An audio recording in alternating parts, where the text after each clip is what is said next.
seizure of the St. Nicholas, which is a Marshall Islands flagged and Greek-owned oil tanker, while it was lawfully navigating waters in the Gulf of Oman. The Iranian government must immediately release the ship and its crew.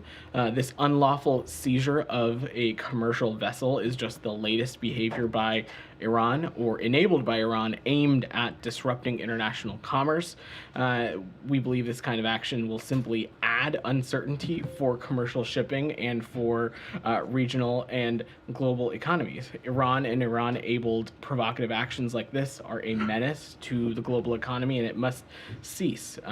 We in the United States will continue to work to deter and confront the full range of Iran's concerning and destabilizing behaviors. Sure. To expand, has there been any, presumably not with the Iranians directly, but has there been any dialogue on this through partners in the region? Look, when it comes to countering Iran's destabilizing actions, that continues to be a subject of conversation when it comes to our talks with partners around the world, but especially those in the region who are at immediate impact at some of these activities. And you addressed this in your remarks a bit, but in terms of what this adds to the region, of course, the attacks by the Houthis, Yeah. How dangerous do you think it is now for shipping, and what how do you see this going forward? Well, the important thing to remember, Sean, is that about 30% of global container shipping passes through the Red Sea, passes through that part of the world. So, of course, these kinds of actions are just going to put further burdens, add further uncertainty to global supply chains, to global economies, potentially even making it more burdensome to working families around the world. So, which is why the U.S. is continuing to, in close coordination, we'll discuss with our regional partners about appropriate steps that can be taken. Could I switch to a different topic, or do you have something? Yeah. Tanker, Go ahead. The Iranian UN mission said that this was a lawful undertaking sanctioned by a court order that corresponds to the theft of Iran's oil. I was wondering if you have any response to that, or just more broadly, like whether you expect continued oil sanctions evasion, or for things to be even more escalated like this in the future. Well, let me say a couple things. First, as it relates to any seizure, I would refer you to the Department of Justice, who can speak more about that, and specifically on the Suez Rajan case. But broadly, Jenny, it's important that to be incredibly clear that the United States continues to vigorously enforce our sanctions on Iran, including our sanctions on Iran's oil and petrochemical trade.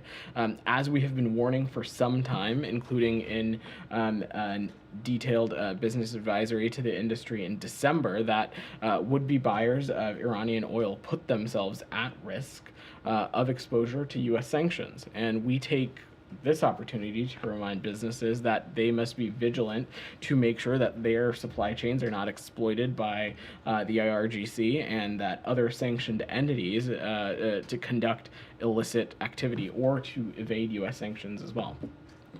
On this, Yeah, is it go an ahead. American ship or not? As I said, it is a Marshall Islands flagged vessel and a Greek-owned. And will there be any reaction if they don't release the ship? Michelle, it should come no surprise to you. I'm not going to preview any actions from up here. But again, when it comes to countering Iran's destabilizing activities, in this case, its activities, particularly in the maritime space, we will continue to consult closely with our partners in the region about appropriate next steps that can be taken to hold the Iranian regime accountable. Anything else on this before I go back to Sean, who wanted to switch topics? Sure. Go Maybe ahead. the ICJ. Sure. There was, I know that statement, I had a statement last night, but I wanted to follow up on that. The statement said that the allegations are unfounded. Could you assess, like, in terms of what the U.S. is doing now, that is the U.S. actually actively watching the proceedings? Could it be persuaded at all? Is it looking at the evidence or the arguments that are being presented? There's a couple things here, Sean. First, we're going to refrain from any speculation about the outcome. I also think that it is important that we not comment on specific points raised in the day's hearing, as Israel will have an opportunity to respond directly to those allegations tomorrow. Of course, we are watching closely. The ICJ, as you know, is a principal organ of the UN. It plays a vital role in the peaceful settlements of disputes. But again, as you saw us speak to last night, and I will say again from here, the allegations that Israel is committing genocide are unfounded. Those who are violently attacking Israel, who continue to openly call for Israel's annihilation and the mass murder of Jews. Genocide is one of the most heinous acts any entity or individual can commit, and such an allegation should only be made with the greatest of care. Sure. A couple of things on that. I mean, you said you didn't want to react to the to the arguments made today. The Israeli Foreign Ministry said that described South Africa as being the as being the legal arm of I forget the exact phrase, the legal arm of Hamas. Whatever. Do you agree with statements like that? Do you agree about the South African motivations on this? Certainly, that's not a characterization. That is not a characterization that I would make from up here when it comes to our South African partners. But again, we continue to feel very strongly that the allegations that Israel is committing genocide are unfounded. Just one more. Go ahead. Go ahead. Go ahead. Yeah. You said that the allegations are unfounded. How confident are you about this statement, saying that the allegations are unfounded? And if the U.S. is so confident that it is unfounded, why not just let the courts investigate them? So, much to the chagrin of my parents, I didn't go to law school, so I'm not going to offer a specific legal analysis from up here. But it is important to remember, and I will reiterate again, that genocide is one of the most heinous acts any entity or individual can commit, and such allegations should only be made with the greatest care. I also am going to refrain from speaking to and addressing specific points that are raised, as tomorrow Israel will be addressing some of these points that are raised as well, and I will leave it at that. I have one on that, in allegations that about intentional killing of civilians. You said previously that there are steps Israel can take to minimize civilian harm, and the secretary this week said the civilian toll in Gaza is far too high. If there are steps that Israel can take to minimize civilian harm and they choose not to take them, does it imply an intentional killing of civilians? Again, I'm just not going to speak to a legal characterization like that. What I will say is that we have not parsed words about the fact that far too many civilians have been impacted by the current conflict in Gaza, and that in every trip to the region, Secretary Blinken has carried the same message that additional steps need to be taken to further minimize the impact on civilians, and this most recent trip is no different. That's something we raised directly with the Israelis and will continue to do so. As it relates to the specifics of the battlefield and specific steps that are taken or not, I'm certainly not going to speak to that from up here, as we're not party or part of this operation. Just one more on that. Since the U.S. is the biggest supplier of military aid to Israel, is there any concern that you might be involved in any possible war crimes by Israel? Look, we have made clear to any country in which we have this kind of security relationship with that international human rights must be respected and followed, and this is no international human law. Needs to be followed, and this, of course, is this case is no different. And we've made that clear to the Israelis that again, steps need to be taken as often and as frequently and as strongly as possible to minimize this conflict's impact on civilians. Follow up on Gaza? Olivia's had her hand up. Go ahead. On the same region, I'm assuming. Yeah. Yes. Secretary Blinken from Cairo said this morning that one of the main takeaways from this trip was Israel agreeing to the UN assessment of northern Gaza to establish the conditions for when Palestinian citizens could return there. When is that assessment supposed to begin? How long is it expected to run? And what assurances has the U.S. received that Israel will agree to abide by any recommendations that the UN makes there? So our hope is that this is able to get launched as soon as possible. That is our strong desire. Discussions are currently ongoing between the UN and the government of Israel to begin this. Logistical issues exist that need to be worked out, but our hope and our expectation is that this will get up and running as soon as possible.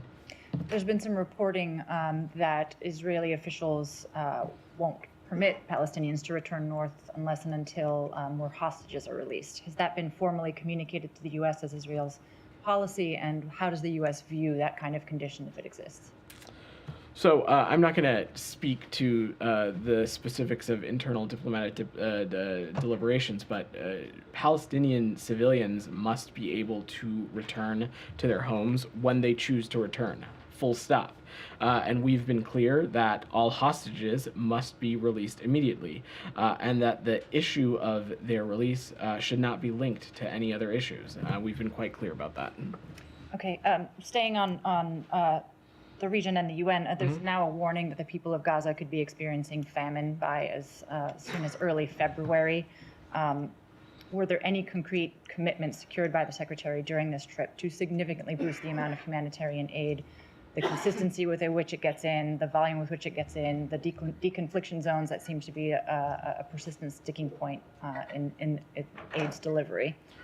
Any breakthroughs on that front? These are things that we are continuing to work directly with our Israeli partners, as well as the government of Egypt and other regional partners that have a convergence with us on the need to ensure that humanitarian aid can flow into Gaza more frequently, more expeditiously. And those are efforts that we are continuing to work around the clock. When it comes to the flow of humanitarian aid, since October 21st, more than 7,000 trucks of humanitarian aid have been able to enter Gaza. We recognize that that number is still not enough, and we're working around the clock to do everything that we can to ensure that that is increased. Over the course of his travels, the Secretary had the opportunity to speak with the UN's newly appointed senior humanitarian reconstruction coordinator for Gaza, Sigrid Kaag, and he discussed a number of these issues with her, and the United States is going to continue working on these issues in close coordination with the United Nations and others as well. I mean, the 7,000 number notwithstanding, I mean, health officials are saying that it's an average of 127 trucks getting in, down from an average of 500 that were going in daily before this conflict erupted. So this is a 3-month-long effort that seems not to be bearing much fruit. I certainly don't stand up here trying to make the case that those numbers are enough. We know the people of Gaza need more humanitarian aid. More humanitarian aid needs to be flowing into Gaza. More commercial goods need to be flowing into Gaza. Secretary Blinken raised all of these things in his engagements in the region, and I will just add that this dire situation again shows the indispensability of American leadership and American diplomacy. It was our engagement with regional interlocutors that allowed the flow of humanitarian aid into Gaza in the first place. And so we recognize the seriousness of this situation, and we'll continue to work every lever we can to ensure that more aid can get to the places it needs to go. Abby, you've had your hand up. I want to follow up on Olivia's questions. When the Secretary is looking with the newly appointed UN envoy about conditions in the north that would allow people to return up there, how long do you estimate it might take to reach what would be an appropriate level of conditions up in the north? And what are some of the more details of the conditions you're looking for? What needs to take place before people are able to go back there? Right. Well, what you asked is why there is so critical that this assessment work take off, and I don't want to speculate on what conditions need to or should look like, and so we'll let that process play out as soon as possible. But again, it is our hope that that is up and running as swiftly as possible. Given the destruction, obviously, of the infrastructure up there, is the U.S. have specific asks that they would like to see before people are able to go back, or what is the purpose there of evaluating those conditions? The purpose is to evaluate whether the conditions are acceptable and safe, and in a matter in which civilians are able to return to their homes, or if additional circumstances need to be addressed. And that is why it is so important for this assessment to take place. And in fact, that is one of the a number of the concrete steps forward that Secretary Blinken is carrying from his travels. This agreement between the Israel and the UN to send this assessment team to the north to do this important work.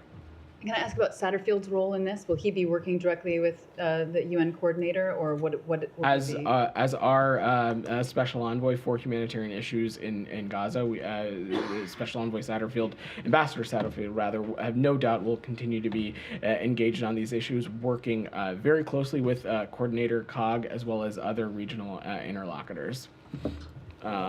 Michelle, go ahead. On Lebanon, do you have any readout on Hochstein's meetings in Beirut? Was he able to achieve anything? Senior Advisor Hochstein is meeting with the Lebanese government and military officials on Thursday in Beirut in an effort to advance discussions to restore calm along the Blue Line. The U.S. has made it clear it does not support the ongoing conflict spreading into Lebanon and continues to exhaust all diplomatic options to see Israeli and Lebanese civilians return to their homes and live in security and stability. Go ahead, Doug. Go ahead. Thank you. Was it for me? Or? I'll come to you right after. Okay. Yeah.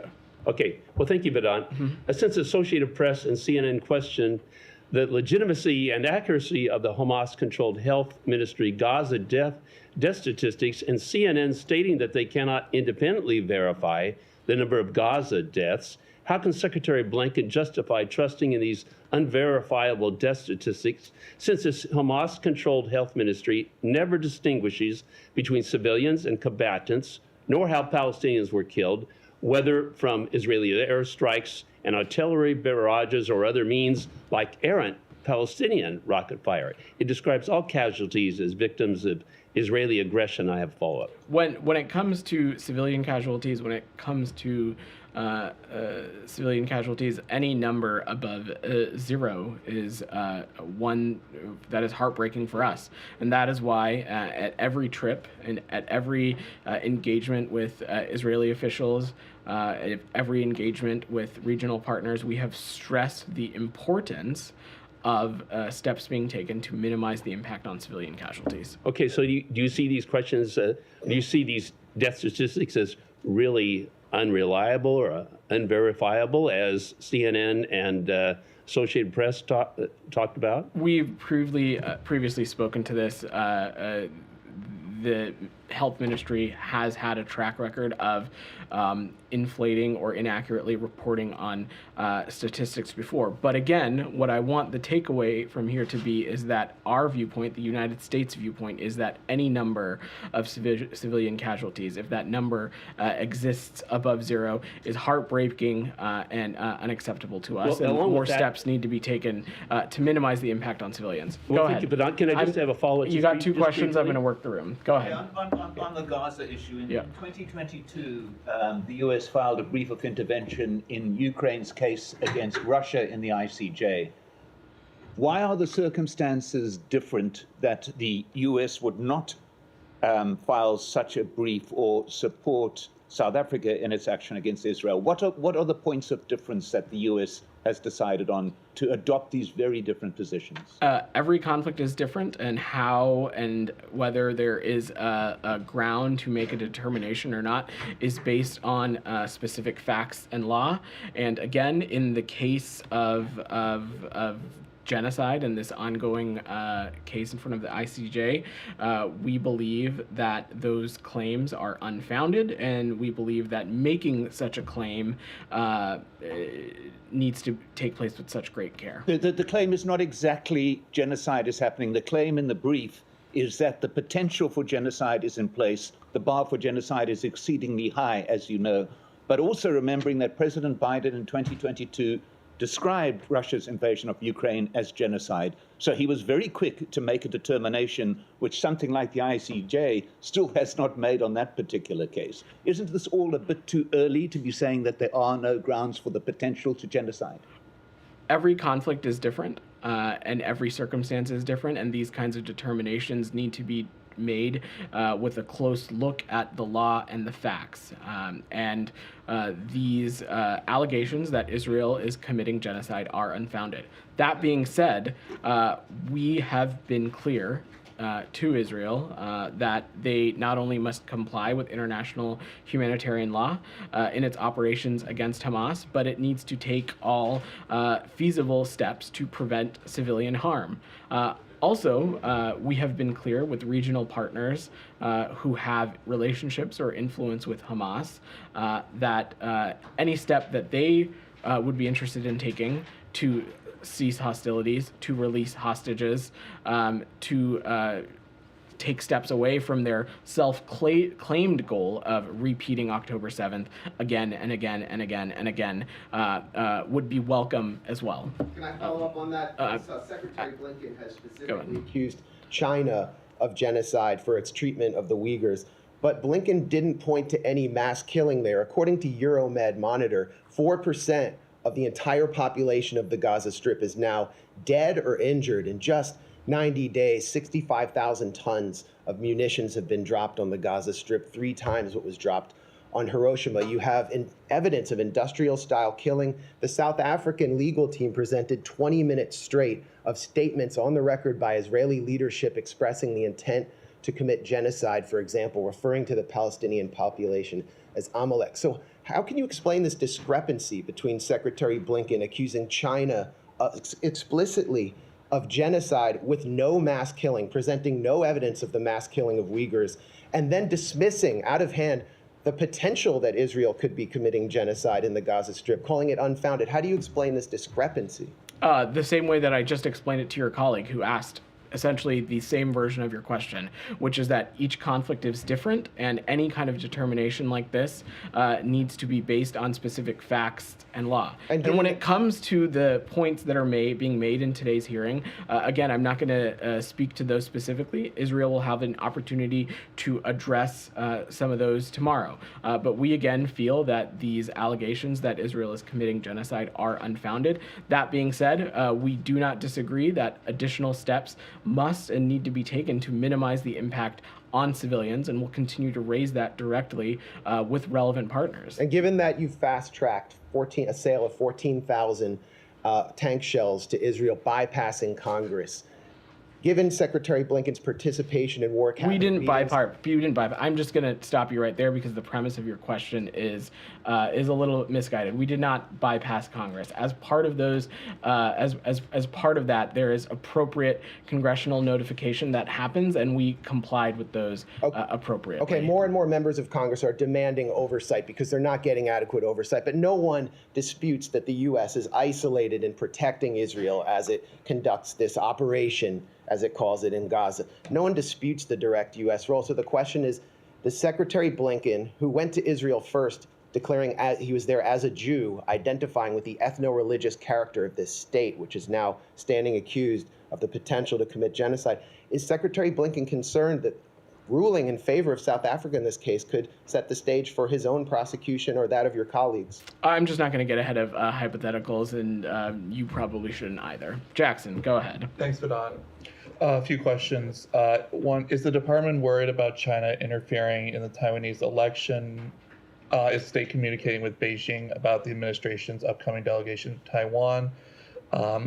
Next one is, given the crucial relationship between the Secretary of Defense and the Secretary of State, when did Secretary Blinken learn of Secretary Austin's hospitalization? And finally, what is the State Department's protocol if the Secretary of State is unable to fulfill his duties due to specific reasons like being hospitalized? Let me try and speak to those. First, as it relates to your question about upcoming elections in Taiwan, we've been very clear about our opposition to outside interference or malign influence in Taiwan's elections.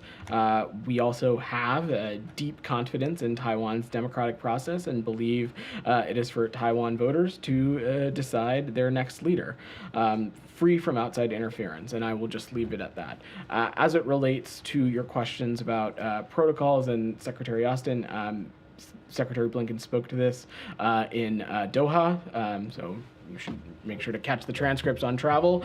But as he said, he did not know about the circumstance. But beyond that, as it relates to processes that exist at the department, I'm not going to get into hypotheticals, but we have a process in place to ensure that should the secretary be not in a position to execute the duties of his post, that the role be appropriately delegated to the senior officials that exist in this department that fall in the relevant chain of command. Part of that also includes notifying the public as appropriately should we need to. But again, I'm not going to speak to that process in much more specificity. But don't the American people deserve to know the process given what just happened at the Pentagon? Is this really the time for being opaque, with all due respect? Again, I'm just not going to get into hypotheticals. We have a process in place should we ever need to rely on it. Thank you. Cindy, go ahead. Ecuador. Ecuador's president met with diplomats in Quito and put into motion several measures to respond to the violence. Can you talk about how the U.S. Plans to support Ecuador in this? And if part of it is intelligence support, could you talk about who the U.S. believes is directly responsible for this latest intense wave of violence? Thanks for your question, Cindy. I don't have any assessments to speak to from up here, but I will note that we are coordinating closely with President Noboa and the Ecuadorian government and stand ready to provide assistance. If you allow me, as it relates to our embassy and consulate posture and as it relates to our personnel, we've canceled all routine consular appointments and mission staff are operating at a maximum telework posture through January 12th. Beyond that, we are monitoring the situation closely, and we have been in touch with a number of U.S. citizens and are providing all appropriate consular assistance. Can you talk more about Can I just follow up briefly? Yeah, go just ahead. what kind of aid? Exactly. What I mean, they've said U.S. assistance ready to help, and what type of help could actually go to it?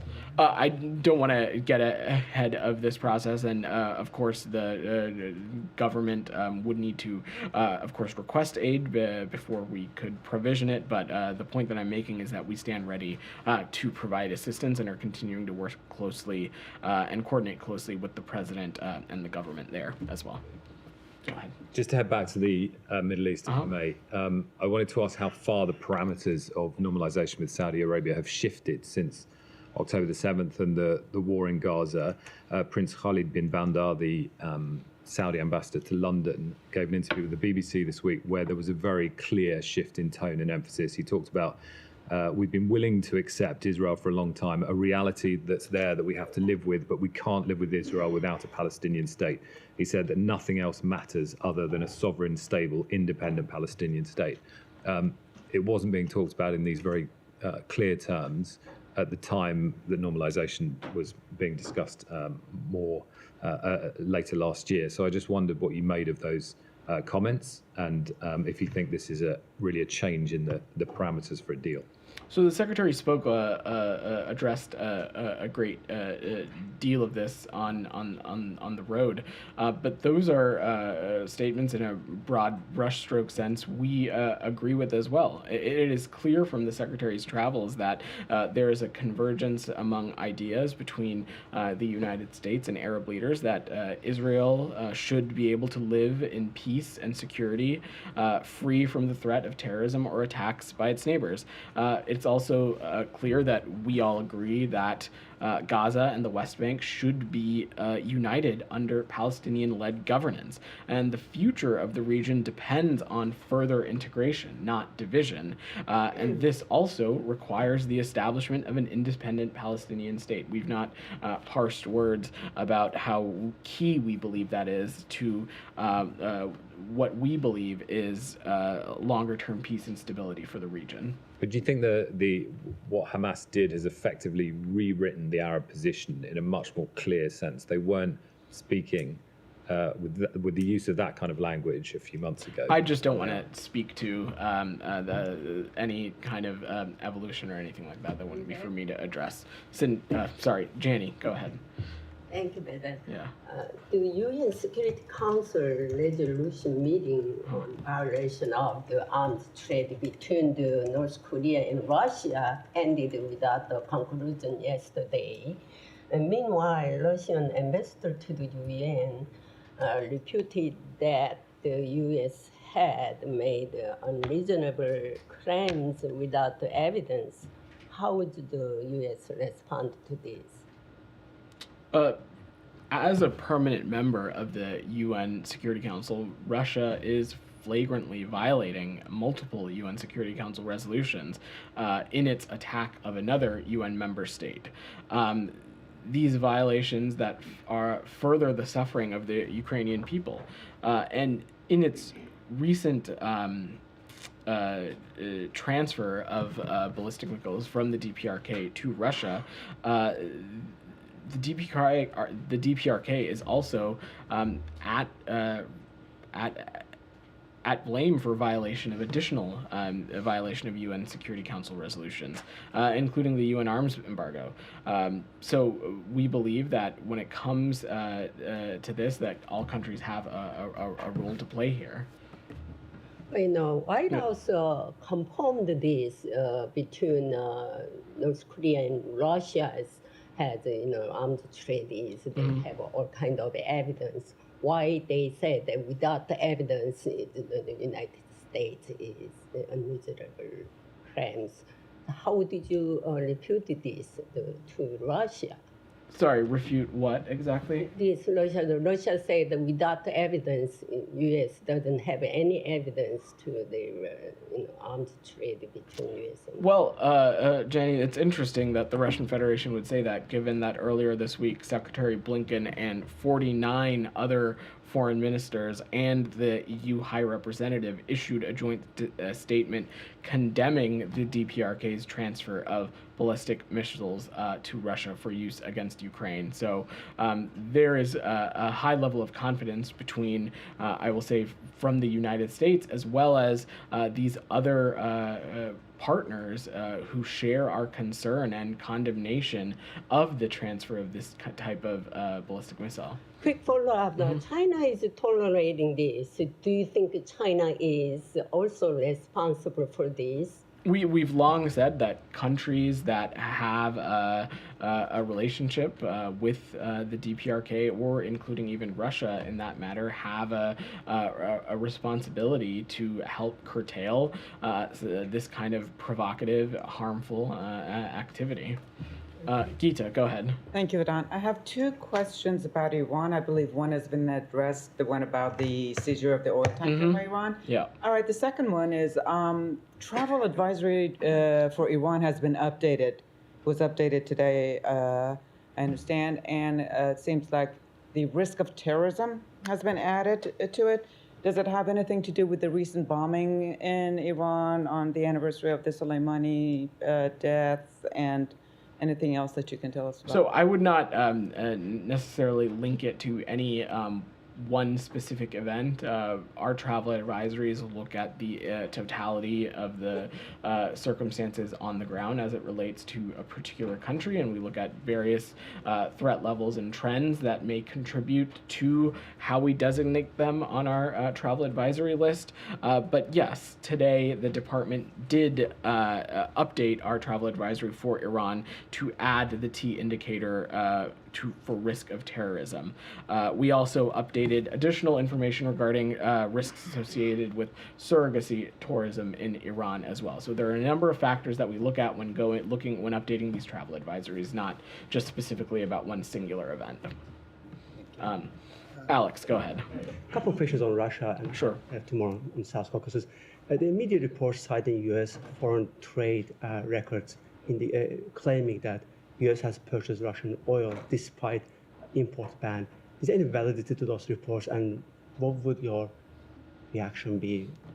I'm not aware. I've not seen those reports, and I wouldn't believe that there isn't any validity to them at all. But we're happy to just double check what you're referring to. Yeah, that would be helpful. Moving to the front line, Russia is back to its familiar tactic. They're targeting hotels. Today, hotel was full of reporters with ballistic missiles. Ukrainian foreign minister earlier this year, during the New Year, when there was, massive attacks from Russia, came up with, 5 immediate steps that the U.S. West would take to stop Russia. Why hasn't the secretary spoken with Ukrainian colleagues since then? The secretary speaks to foreign counterparts, including counterparts in Ukraine, as often as he needs to, and if not happening at the secretary's level, conversations continue to be ongoing through, of course, our ambassador and other staff who work on these issues, not just necessarily in the case of Ukraine, but in, of course, any country. So I would not interpret that to mean anything. Is the department reviewing those 5 steps that Ukraine thinks you should take to limit Russia's attacks? Sorry, those 5 steps that Ukraine laid out, including limiting, stopping, let's say, limiting Russian diplomats, from freezing Russian assets to boosting your support to Ukraine militarily. Are those steps being considered? So, Alex, we have taken a number of steps over the course of the past 2 years to not just continue to support our Ukrainian partners, but also hold the Russian Federation accountable. I don't have any additional steps to outline for you today, but in both of those regards, we, of course, won't hesitate to act should we need to. I'm move South Caucasus, if I may, like one more South Caucasus. Following Ambassador. Can I do Ukraine? Please come back to me. Okay. Okay. Why don't we do Ukraine, Russia, then we'll make our way back to the Caucasus. Go ahead, Michelle. Any comments on the Pentagon report that 40,000 weapons worth more than $1 billion that the U.S. sent to Ukraine have not been properly tracked? There are inventory procedures in place, and there is no credible information indicating illicit diversion of U.S.-provided advanced conventional weapons from Ukraine. But my colleagues at the Pentagon, I'm sure, would be happy to talk to you about this in greater detail. Olivia. I think it's the first time we've had you at the podium is on a U.S. national arrested by Russia. Has the U.S. Offered consular notification, consular access? What can you tell us about the case and the U.S. efforts to intervene on Robert Woodland's behalf? Sure. So we are aware of reports of a recent detention of a U.S. citizen in Russia. Whenever a U.S. citizen is detained overseas, our embassies and consulates stand ready to provide all appropriate consular assistance. Due to privacy considerations, there's a limit to how much I can share, but the Ministry of Internal Affairs notified us on January 9th of the detention of this U.S. citizen. I will use this opportunity again to remind all tuned in that the State Department's travel advisory for the Russian Federation continues to be a level 4, which means do not travel there. Okay, let me go to Sean and then we'll close out with South Caucasus. Go ahead. Yeah. 2 things. Burundi and Rwanda. Burundi has closed its border with Rwanda. It's accusing Rwanda of supporting rebels. This, of course, is a familiar accusation by the DRC. Do you have anything to say about the allegations by Burundi or about the deterioration of relations between Burundi and Rwanda? I'm happy to check on that, Sean. I had not seen that report. Sure. And could I go to Central African Republic? Sure. Bancroft, the private U.S. group. There have been reports, and I think it's said that he's considering some involvement in Central African Republic. Do you have anything to say about this, whether the U.S. government has a position on it, and if it does, if this is correct, I mean, whether this is a challenge of sorts to Wagner, the Russian group there? Sure. Let me say a couple things. First, the State Department was not involved in the reported decision of Bancroft Global Development to establish a purported presence in CAR, nor has the State Department sought the involvement of any private military company in CAR. The department did not give a green light to Bancroft to begin operations, as some have falsely reported. We're committed to partnering with the Central African people, and will continue to engage closely with the CAR government and international partners to achieve our shared objectives of a peaceful and prosperous Central African Republic that respects human rights and the rule of law. And I would just add on top of that, John, broadly, not as it relates to this particular incident, as you well know, that when it comes to private entities, private enterprise corporations operating in any country, there are business advisories that the interagency puts out that exists that would serve as a resource, but certainly the department's not involved in any green lighting of any sorts. Sure. Just to expand on that, it's not involved in any green lighting. Does it have any concerns about this? It's a private company, obviously. I just wouldn't comment on that. Yeah. All right, Alex, go ahead. Following Special Advisor Bono's talks in the region this week, do you sense any progress being made? There continues to be, we continue to believe that a durable peace between Armenia and Azerbaijan is possible. It's something that the department will continue to work towards. Obviously, Coordinator Bono, the Secretary, and others continue to be deeply engaged on this. I just don't have any updates for you right now at this time. Ambassador O'Brien this morning expressed his desire to discuss full agenda with both countries. It sounded like he was signaling some upcoming conversations. Am I right? I don't have anything to preview for you from up here right now, but when we do, we have no doubt that we will share appropriate information. All right, thanks everybody. Thanks everybody.